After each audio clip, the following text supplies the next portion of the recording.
Okay, so right now we are going to talk about a very critical part of your business, which is why I've shared this screen, and this is actually in our page as well. So it is planning out your week for success. And like I talked about before with setting goals, you have to treat your business like a business. You have to have these non-negotiables. And I know when I very first was starting coaching, thinking about setting social media posts for the week was stressing me out of my mind because I didn't know what I actually was even doing. I was a total newbie to social media.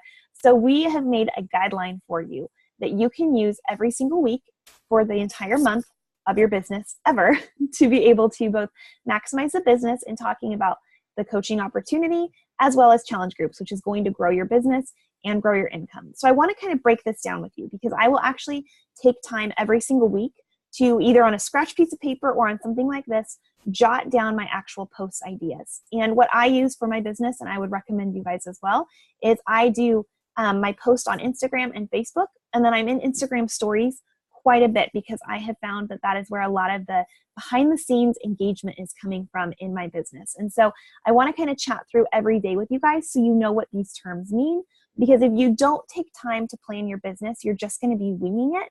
And I can guarantee you, you will not have the return on an investment. You may get lucky, but actually taking time to strategically think through and plan out your week will reap huge rewards.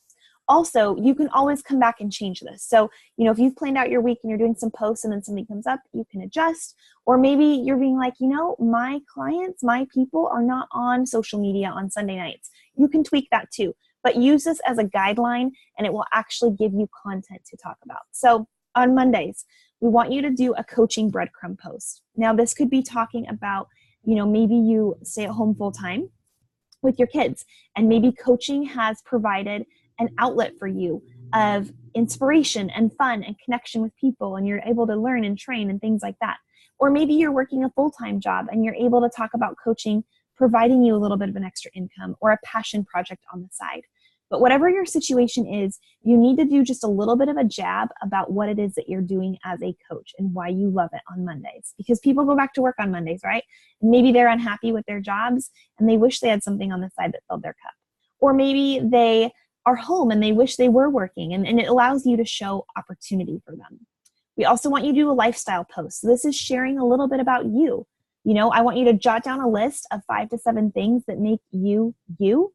Maybe it's that you love Fixer Upper or the royal wedding or chocolate or inspirational quotes. These are all my kind of things if you can't catch it. Those types of things are what help you connect with your target audience because they're going to resonate with you.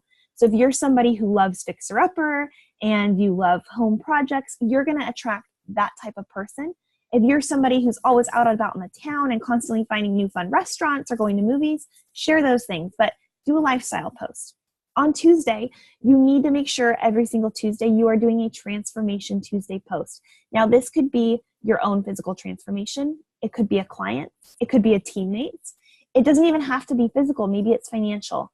Maybe it's your confidence. Maybe it's talking about who you were before this opportunity, but constantly showing how your personal growth is changing since you've started coaching is very, very important. And if you just started this journey, maybe it's that. Maybe it's sharing your own beginning story or a leap of faith. But you need to share every single Tuesday a transformation so people see that not only what you're doing is filling you up, but that it's also working, right? That you get results, that people get results from these programs and this nutrition, that this lifestyle can change you. The next thing is an engagement post. Now, this is basically to drive traction. So it could be something like one of those on Facebook, drop a GIF below to describe how you feel about, X, Y, or Z. So I did one, I'm trying to think ones that have gotten really great responses, like drop a GIF below to say how you feel about the royal wedding, right? Because everyone knows I love the royals. And so they all went there. Asking for advice. So, hey, where's a great place to eat? Or how do you guys, meal plan? Or what is your favorite type of X, Y, or Z? People love to give their feedback.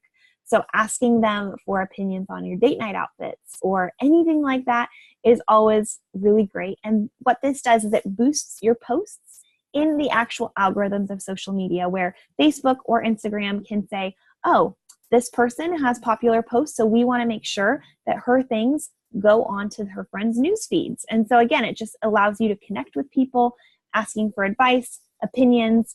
I personally try to stay away from things that may be more of like a hot button issue. So I try to stay away from like political opinions, things like that, but things that are fun, light, advice on like what booster seats to use for your kids or anything like that. Like those are great. So Tuesday, you want to at least do those things. Wednesday, we're going to ask you to go live. And I know this is scary for a lot of people, but what is so important about it is that your social media following learns to know, like, and trust you. And there's no better way for you to do that than for them to hear your voice. If you're scared to go live on Facebook, try going live on Instagram, or even in your Instagram stories. Don't just put text and pictures, actually talk to the camera. If you haven't done this before, you could actually practice by going live in this page if you wanted to. You can do a little sticky note and off to the side of your screen, write down maybe a list of the topics that you're going to be speaking on. It doesn't have to be long.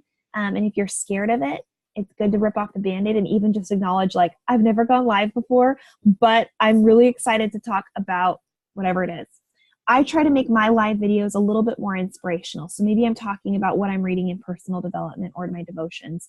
Maybe I'm sharing a recipe or a cool thing that I saw at the store, but really trying to, again, add value in my posts and share things that I know will help people. So meal prep tips or behind the scenes of what's going on in my home, or, something like I said that I read that was really inspiring or powerful to me.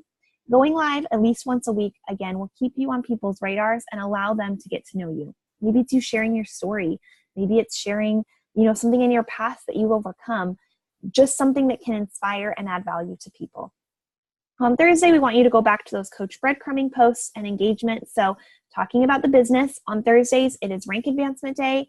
It is payday. There is a lot to celebrate and a lot to talk about. So even if you have not rank advanced or your paychecks are not insane that week, we still want you to reference the business opportunity and how excited you are to be a part of this company. Engagement boost again, that asking for questions or advice, opinions, all those kinds of things. On Friday, Freedom Friday is really fun, and sometimes I'll do Feisty Friday, but sharing about the freedom that you have found, again, through challenge groups, through nutrition, through fitness, inspiring people that they can believe big and they can go big. And maybe you're home with your kids, or maybe you're at work, but you have found a freedom in your story, in the ability that you have to impact people. I want you to celebrate yourself on Friday and to share about that. A lifestyle post, again, is just sharing those things that were part of that list of 5 to 7 things that you love. Saturdays are freebies. You want to still make sure that you are present on social media, but people are out doing things for the weekend. So maybe it's your family or what your weekend plans are, or just something fun. On Sunday, another engagement boost, and then a big call to action needs to be on Sundays. And this would be basically a big invite to your next challenge group or new coach training or something along those lines. So that is actually what your call to action post is. I want you to actually do call to actions 3 times a week, but you get to decide, other than Sundays, where you plug them in. So maybe it's in your Transformation Tuesday post and you're inviting people to your next challenge group. Maybe it's in one of those coaching breadcrumbing posts and you're inviting people to check out our coaching sneak peek. But either way, you need to make sure that you're inviting people to that opportunity in your posts at least 3 times a week. One of those will need to be Sunday night. These things are some ideas. So again, talking about the business opportunity, talking about your challenge groups, talking about the products, get to know me, objection posts. So these would be kind of working through like, oh, I never thought I could coach because I was so busy and didn't have time. But I love that I have these little power pockets of 20 minutes while my daughter's napping or on my lunch break. So you're taking people's objections or fears about fitness or the business, and you're actually addressing them in your posts. One thing that is very, very, very important is that you do not be obnoxious and salesy in your posts, okay? We want to add value and inspire people. We are not here to push products. And so when we talk about making a product about Shakeology or your challenge groups, this does not mean, and I'm very serious about this does not mean that you take a picture of the packaging and you just post it and say, who wants to join me? Nobody wants to join you, okay? It means maybe you are like me and you're not sleeping at all because your kids keep you up all night. And so you are holding your Energize and you're talking about how you are going to stay accountable to your fitness, and you love that this is all natural and helps you get a boost from your workouts. And then you continue on in your post. It's just doing those little jabs to show people what we have to offer and how you utilize it in your life. It is not taking a picture of the box of your workout program, okay? I want to be very clear, because that is what ruins these types of businesses for people, it's not attraction marketing. So you want to make these little jabs of, maybe you don't even say it's Energize. Maybe you call it your mommy go-go juice, or maybe it's your superfood shake, but just dropping why you love it. Maybe it's you holding your shake at night, and maybe you're like me and you raid the pantry for chocolate chips. And so you're talking about how you're going to sit down and, catch up on a show, and you're so grateful that you have this to keep you on track. It's 7 salads of nutrition, but it tastes like a chocolate milkshake. So getting creative with that, but that is what those mean. So we do not want to see those salesy posts on your page. We want to see you, and how are you incorporating healthy living into your life? How are you pushing past excuses? How are you investing in your health? How are you growing your dreams and stepping outside your comfort zone? It is important that people see you, and that you need to be sharing your story consistently, at least I would say twice a month, because you're going to be adding new followers and connecting with people. And so you need to share where you're coming from and where you're going constantly. The other thing on here is Instagram stories. So these are really fun, and you can follow, myself or Jessica or other coaches for ideas, but I'm constantly just showing a behind the scenes. So it's kind of like my unfiltered, real life little reality show where you see that my house is messy and my kids are crazy, but I'm also showing you some of my workout moves or what I'm making for dinner. I'm showing you the devotions that I've read, or talking through, why we're doing what we're doing. So I'm doing little drops in there, and then I use those poll options or those little slider bars to get people's attention. So sometimes I'll throw fun polls in there, like, which, again, because we just watched the royal wedding, so that's what's on my mind, like, which royal wedding dress did you like better? And people are voting. But I'll also do like, how much would you, do you want to know more about my coaching opportunity or my next challenge group? Never give a no option, but it would be like, yes, and I'm so excited, or things like that. And then when people click those polls, I'm able to reach out to them and say, hey, I saw you click my poll option. I would love to get you more information. So it instantly opens a door of conversation with you. You're able to highlight what's going on behind the scenes in your challenge group. So maybe it's you scrolling through and showing everybody checking in for the night, and you can block off their names, but making sure that people see the support and the accountability that happens. Maybe it's talking about your new coach training that you're in. All of those things are great things to highlight in Instagram stories, so people see that real, raw, unfiltered, where your actual posts are going to kind of be a little bit more pretty and cohesive. This is going to be the real deal behind the scenes. And what I found, like I said at the beginning, is people watch my stories first. And so I need to make sure that I'm not just only talking about my family and my life, but that I'm showing the business, I'm showing my transformation in those posts as well. So hopefully this helps. So you can kind of jot down your topics here, and then I want you to kind of think through, how many posts have you written? Are you doing graphics for them? Which posts are getting likes? All of those things are great things to keep track of. And hopefully you feel confident in going ahead for the week and thinking through, okay, now that you know what topics you need to talk about, what posts are you going to do? So if you have questions on this, post them below so that we can kind of go over your posts, or if you need ideas, definitely let us know as well. And otherwise, you are all set to go. And I will be done.